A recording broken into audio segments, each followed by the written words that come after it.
Kareta nu terus kebat yasana hadi akas. Naha ieu kareta terus nyemprung dina peuting hideung merebang. Kapan urang geus gilik indit bari mikul panghareupan. Miang jeung tanaga panyesaan jeung kesang nu saat kari tapakna.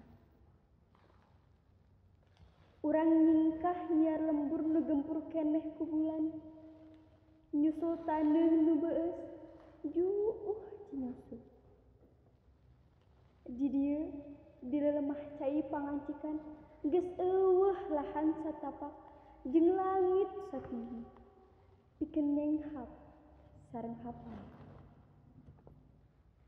Tapi terus mamprung ieu gerbong ngahudangkeun ka keeng nu tinju ringkang. Beurang deui, peuting deui, nyeak ka ditu ka tebah wetan kawas rek muru balebat.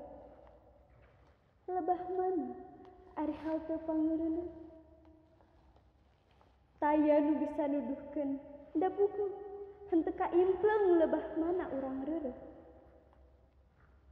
Balok demi balok sasak besi nu ngadingding terowongan nu manjangan, lurung-lurung waktu jeung sinyar-sinyar abad nu hurung geus kalarung kaliwatan. Kareta terus ngahegap maparel ka tipis wiring, gumuruh nyorang lembur demi lembur nu araheng. Di saban jandela urangan bisa reuteum ngeunjog bumi paninengan.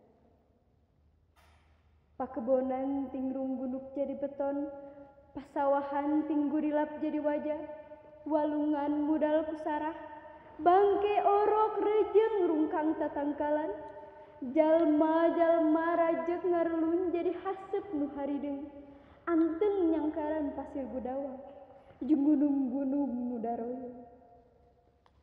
Rek kebat ka mana ieu karet? Tayan muara.